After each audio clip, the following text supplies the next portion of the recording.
શું કામ આવ્યા છો અહીંયા? જો દેવાંગભાઈ, હું અત્યારે ઝઘડો કરવાના મૂડમાં નથી.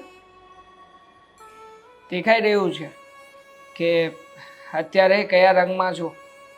તમે જ કહેતા હતા ને કે મારા બધા રંગ બતાવીશ તમને લોકોને. શું થયું? આવી ગઈ ને પરિસ્થિતિ તમારી આવી? ભાભી, સાચું કહું ને તો આમાં મારા ભાઈનો વાંક છે એવું ક્યારેય નહીં કહું. હકીકતમાં વાંક તમારો પણ છે. તમે કહેવા શું માંગો છો? શું વાંક છે મારો? ગુસ્સા સિવાયનો કોઈ વાંક છે મારો? હા, ઘણો બધો વાંક છે. હા, તમે ક્યારેય પણ તમારા પતિને પતિ તરીકેનો દરજ્જો આપ્યો છે ઘરમાં? તમે જ કહો ને, મોટા ભાઈ લગ્ન કરીને તમને આ ઘરમાં લઈને શું કામ આવ્યા હતા? આખરે એને એવી પત્નીની જરૂરિયાત હતી કે જે એને સમજી શકે, એના ઘરના દરેક સભ્યોને સમજી શકે અને પરિવારને એક સાથે રાખી શકે. પણ તમે શું કર્યું? આ ત્રણમાંથી એક પણ વિચારને સાચો નહોતો સાબિત કર્યો કે નહોતા એમાં ખરા ઉતર્યા. હંમેશા તમારા મનમાં આવે ને એ રીતે જ વર્તન કરતા હતા અને એવી જ રીતે આ ઘરમાં રહ્યા છો. જોકે આ બધી વાતો તમને સંભળાવવા નથી આપી. હું તમારા પક્ષમાં છું. જે કંઈ પણ કર્યું છે ને મારા ભાઈએ બહુ જ ખોટું કર્યું છે. દેવાંગભાઈ, મને એ નથી સમજાતું કે હવે મારે કયો રસ્તો લેવો જોઈએ. હું માનું છું બહુ ભૂલો છે મારી. ગુસ્સામાં મેં બધું વેરવિખેર કરી નાખ્યું છે. પણ હવે તો હું સુધારવાની કોશિશ પણ કરું છું. જેમ બને એમ શાંત રહું છું. કોઈ સાથે ઝઘડતી પણ નથી. તો હજુ પણ મને આ સજા આપવાનો શું મતલબ છે? કોઈ મતલબ નથી. પણ મોટા ભાઈ સમજવા જોઈએ ને. મેં મારી રીતે સમજાવવાના ઘણા બધા પ્રયત્ન કર્યા. નથી તો મારા મોટા ભાઈ સમજવા તૈયાર કે નથી મારા મમ્મી સમજી રહ્યા. પણ જુઓ, એક રસ્તો છે. શું? એ જ કે મોટા ભાઈ તમને આ ઘરમાંથી કાઢી નાખવા માટે તે દામિની ભાભીને આ ઘરમાં લઈને આવ્યા છે. તો તમે સામે ચાલીને એમની સામે તમારો પક્ષ મૂકી શકો કે આવી રીતે તમે ઘરમાં છો, તમને ડિવોર્સ નથી આપ્યા, એમ છતાંય તે ઘરમાં બીજી પત્નીને લઈને આવ્યા છે. હા, તમે જે કાયદો પહેલા તમારા હાથમાં રાખીને બધાને દબાવતા હતા ને, એ જ કાયદો તમને અત્યારે પણ મદદરૂપ થઈ શકે એમ છે. દેવાંગભાઈ, એ બધી ખોખલી વાતો હતી. એનું કોઈ મૂળ હતું જ નહીં. ફક્ત તમને લોકોને ડરાવ્યા જ કરતી હતી કે જેથી કરીને આ ઘરમાં મારો પાવર બન્યો રહે, રોપ બન્યો રહે કે બધા મારાથી ડર્યા કરે. પણ હવે મને લાગે છે કે મારે સાચે જ કંઈ કરવું તો પડશે જ. હું આ ઘર છોડીને નથી જવા માંગતી દેવાંગભાઈ. કારણ કે તમે લોકો જે મને સમજો છો અને જે મારા સ્વભાવને હેન્ડલ કરો છો ને, એ બીજું કોઈ ના કરી શકે. તમારી જેમ મને કોઈ ના સાચવી શકે. આ પરિવાર જેવો પરિવાર કદાચ મને બીજે ક્યાંય નહીં મળે. માનું છું કે તમે ઘર છોડીને ક્યારેય જઈ ના શકો અને જવાનું પણ નથી, પણ નાટક તો કરી શકો ને. એકવાર ઘર છોડીને જવાનું નાટક તો કરો. આખરે શું થવાનું છે, શું નથી થવાનું, એ બધી જ હકીકતો બહાર આવી જશે. અને ખાસ હું તમારા સપોર્ટમાં છું. એટલે કદાચ જો વાત બગડતી હશે ને તો પણ હું મોટા ભાઈને સમજાવી લઈશ. પણ એકવાર પ્રયત્ન કરો. આખરે સમજ પડે કે આ છોકરી આ ઘરમાં કેટલાય દિવસથી આવીને પડી છે તો શું કરવા માંગે છે અને શું નહીં. દેવાંગભાઈ, મને લાગે છે કે આદિ નહીં માને. કારણ કે હવે એ મન બનાવી ચૂક્યા છે દામિની સાથે રહેવાનું. કદાચ હું ગમે એમ કરીશ તો પણ એ મારી વાતમાં નહીં આવે. તમે કંઈક રસ્તો કરો ને. તમે વાત કરી જુઓ ને એક વખત. બની શકે કે તમારી વાત માની લે એ લોકો. તો પછી એક કામ કરીએ, આપણે અત્યારે જ ઘરમાં બધાને ભેગા કરીએ અને જણાવી દઈએ બધાને કે આખરે એ લોકો શું કરવા માગે છે અને શું નહીં. જો એ લોકો આ ઘરમાં જ રહેવા માંગતા હોય ને તો કહી દઈએ મોટા ભાઈને કે તમને ડિવોર્સ આપી દે અને ઘર છોડીને જતા રહે અહીંયાથી. એટલીસ્ટ તમે તો તમારું જીવન શાંતિથી જીવી શકો ને.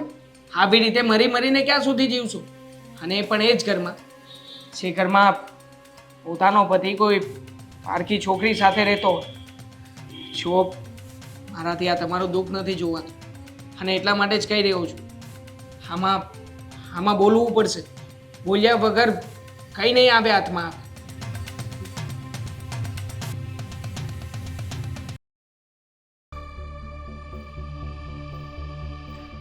જુઓ મોટા ભાઈ, હા તમે લોકો જે કરવા માંગતા હોય ને એ કહી દો, એટલે ભાભીને પણ સમજણ પડે કે એમને શું કરવું છે અને શું નહીં. હું શું કહી દઉં? હા, અમે લોકો શાંતિથી રહેવા માંગીએ છીએ. અમને શાંતિથી રહેવા દો, બીજું શું હોય? હા તો ડિવોર્સ આપી દો ને ભાભીને, જેથી કરીને એમને જે કંઈ પણ કાયદેસરના પગલાં લેવા હોય એ લઈ શકે.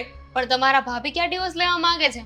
હમણાં તો મને ના પાડતા હતા ને કે મારે નથી લેવા. પણ જો આદિ તારી સાથે ખુશ હોય ને તો મને મંજૂર છે, કારણ કે એક ઘરમાં એક પતિની બે પત્નીઓ ન હોઈ શકે. અરે પણ મીરા, તું પણ શું કામ ઉકળે છે? હા, દેવાંગ અને અમે બધા વાત કરીએ છીએ ને. અને એમ પણ કાગળિયા તો મેં રેડી જ રાખ્યા છે. તું આ પાડતી હોય તો સહી કર ને આ ઘરેથી તું નીકળી જા તારો સામાન લઈને. પણ આદિ આવી રીતના કેવી રીતના ઘરમાંથી નીકળે? એ પહેલી પત્ની છે તારી, અને તને સમજાવ્યું થોડી વાર પહેલા તો પણ. તો પહેલી પત્ની છે ને, આ બીજી પત્ની છે, તો બીજી પત્નીનો હક વધારે લાગે, કારણ કે એ સમજી વિચારીને મેં બીજી પત્ની કરી હોય ને. પહેલી પત્નીથી કંટાળી ગયો હોય માણસ ત્યારે બીજી પત્ની કરે ને. હા, કાયદેસરની પત્ની છે, ગેરકાયદેસરની પત્ની છે, એટલો તફાવત છે બંનેમાં. divorce પણ આપી જશે. દેશે. જશે એટલે થઈ જશે ને કાયદેસરની. હું પણ પણ એમ નહીં, અત્યાર સુધી તો એમ કહેતા હતા કે સુધરી જા સુધરી જા. હવે સુધરી ગઈ છું. મમ્મી કેટલા દિવસ તમારી સાથે ઝઘડો કર્યો છે? ના ના ના, તમારી સાથે, ક્યારે તમારી સાથે મારે તો ક્યાં તને બતાવી જ હોય છે, એટલે તું મારી સાથે શું ઝઘડો કરવાનો? ઝઘડો કરવા માટે બતાવવું જરૂરી ના હોય, એ તો હું પણ કરી શકું એમ નામ. જો જો જો ચાલુ કરી દીધું. બાંધવું તો છે જ એને. ના ના, એ તો ખાલી એમનેમ ગુસ્સે થઈ ગયા હતા. અને આમ પણ હા ભાભીએ કહ્યું જ છે કે અહીંયાથી ડિવોર્સ લઈને કાયદેસરના પગલાઓ લેશે. તમે ચીટિંગ કર્યું કહેવાય, આ ફ્રોડ કર્યું કહેવાય, ફ્રોડ. અરે જે કરવું એ કરે. એમ પણ ક્યાં શાંતિ લેવા દેતી હતી? હા, કેસ કરશે ને, કરી દે કેસ. હા, સાબિતી તરીકે હું તમારી સાથે છું. આ તો મમ્મી રહે છે. તમે હા હું પણ મારી મીરા વહુ સાથે જ બસ છું. તમે રહેજો, હું ઘર છોડીને ભાગી જઈશ દામિની સાથે. બસ ઘર છોડીને જવાની ક્યાં વાત છે? હવે લીગલી પત્ની છે તો બીજી પત્ની ન રાખી શકાય દીકરા. કંટાળી ગયો છું આનાથી. હા, એકવાર પણ મારી માફી માંગી સરખી રીતે તો કહો. એક મિનિટ, અત્યાર સુધી તો તમને હું બહુ ગમતી હતી ને. હા. નવી નવી આવી ત્યારે તો બહુ વખાણ કરતા હતા કે દામિની બહુ સારી છે, બહુ સારી છે. અચાનક કેમ તમે પછી આ જોયું ને? હા, આ બટર લગાવે છે, બટર કહેતો તો ને, જોઈ લીધી ને એમની કડવી વાણી. શું કરવી વાણી? સાચી તો વાત કરી. અત્યાર સુધી એ આવીને તરત આ મીરા એક પણ કામ નહોતી કરતી. દામિની આવીને બધા કામ સંભાળી લીધા. એટલા માટે આનાથી જોવાતું નહોતું. એટલે છે ને આણે બધું કર્યું છે. આ બધા કામ કરવા લાગીને, સારી થવાની કોશિશ કરવા લાગીને સારી થઈ ગઈ. કોશિશ કરી છે ને, કોશિશ નથી કરી એવું મને તો નથી ને. કાઢવા માટે, મને ઘરની બહાર કાઢવા માટે આવું કરે છે. પણ તમારે રહેવું જ છે શું કામ? હા, ક્યારના લબલબાટી બોલાવો છો? જો આ- અરે જાઓ ને. ભાભી છે તારી, બોલોમાં ધ્યાન રાખ. ભાભી હું છું, એ નથી. હા, અને આમ પણ મને 1 નંબર ને 2 નંબરનો કોઈ શોખ નથી કે ભાભી 1 કરું ને ભાભી 2 કરું. હા, એમને કાઢી જ મૂકો. આદિ સાચું કહું છું, હવે હું ઝઘડો નહીં કરું. બધા ઘરના કામ કરીશ, કોઈને કંઈ કહીશ નહીં. હું તો એમ કહું છું કે મારા મોઢા ઉપર ટેપ પટ્ટી મારી દઈશ. માફી. હા, અને માફી પણ માંગુ છું. જોયું ને, આ મારી વહુ હવે માફી માંગે છે દીકરા, તું પછી માફ કરી દે ને. જો આદિ આ ઓલું શું કહેવાય, ઓલું હાથીના ચાવવાના અલગ ને દેખાડવાના આ અલગ. ચાવવાના છે, આ ચાવવા વાળા જ છે. અને એ જ ચાવવા વાળા દેખાડિયા પણ છે. આ તો સાંભળી લે. હા, મમ્મીને ગમે ત્યાં જવું હશે રોકટોક નહીં કરે. દેવાંગ કઈ પણ કામ ચીંધે ફટાફટ કરીશ. હું Thank you. ચીંધું એ પહેલા મારું કામ થઈ જવું જોઈએ. ખબર કેવી રીતે પડશે કે શું ચીંધવાના છે? સવારનું રૂટીન તને ખબર જ હોય ને, ઓફિસ જવા માટે માણસને શું શું વસ્તુઓ જોવે. હા પાડો. હા, અને કોઈ પણ બાબતે તું હવે ઝઘડો કરીશ? નહીં કરે. ના, તમે શું કામ બોલો છો? એને બોલવા દો ને. અરે પણ મારી વહુ છે ને, તું એની વાત નથી માનતો તો એની માં તરીકે મારી ફરજ આવે છે. હું તને એનો જવાબ, સવાલના બધા જવાબ હું તો આપું. આપે. હા, તમારી માટે તો કઈ કરવાની જરૂર જ નહોતી. અરે મમ્મી તમે ચૂપ બેસો ને, ચૂપ. આ તમે બંને બનાવેલો બંને. કઈ નહીં, બરાબર છે જે ચાલી રહ્યું છે. તમે ચલો લોકો પ્લીઝ ઝઘડો નહીં કરો. હું બધાની વાત માનવા તૈયાર છું બાપા. હા. હવે મને કંટાળો આવે છે. પ્લીઝ બેટા. તું હવે જા ને. જતી રહો, એમાં નવાઈની વાત શું છે? હા અરે જતા રહીશો આટલા જલ્દી? હા, સાચું ને. મારે તો આવું જ નહોતું, જવું જ હતું. એટલે અહીંયા રહેવું જ નહોતું. હા. પણ આ તો શું છે કે બિચારી મદદ કરવા માટે અહીંયા રોકાણી હતી. મદદ કરવા?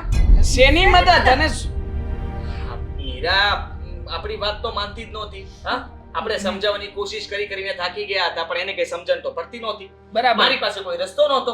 તો છેલ્લે દામિનીએ જ મને આઈડિયા આપ્યો હતો કે હું તમારા ઘરમાં તમારી બીજી પત્ની બનીને આવું. તો જેવી પત્ની આ- બનાવી નાખવાની. ખરા જો તમે પત્ની ચૂપ બનાવી રહીને સાંભળો દેવરજી પહેલા દેવરજી દેવરજીને દેવાંગજી સાંભળો દેવાંગજી બોલી દેવાંગજી. હા તો એટલા માટે અમે બંને નાટક કર્યું હતું. અમે કોઈ લગ્ન નથી કર્યા. બરાબર અને આ નાટકના બદલામાં મને આદિએ પૈસા આપ્યા હતા. મારા મમ્મી બીમાર છે કે ને એટલે દવાઓ માટે ઈલાજ માટે આદિ પૈસા આપતા હતા.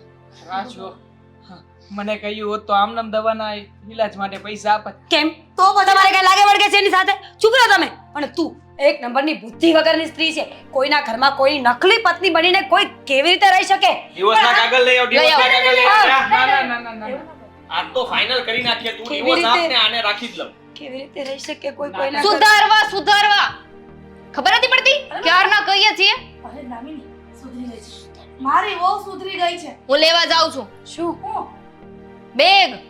તો ઠીક છે. હા બાય બાય. બાય. હા હો બાય બાય. Thank you. પાછી બગડી જાય તો ફોન કરજો હું આવી જઈશ. ચોક્કસ યાદ જ છે મને. હવે તો ફાઇનલી સહી કરાવી લીધી. Damini thank you so much. કાઈ રહી ન જાય તારું બધું લઈને જાજે. તમે આવ્યા મજા આવી. તું મૂંગી રે માંડ સમાધાન થઈ ગયું છે તો પાછું તું વિફળશે ને તો પાછી ઉપાધિ ખાવશે ઘરમાં. હું જાઉં બેગ પેક કરાવવા મદદ કરું.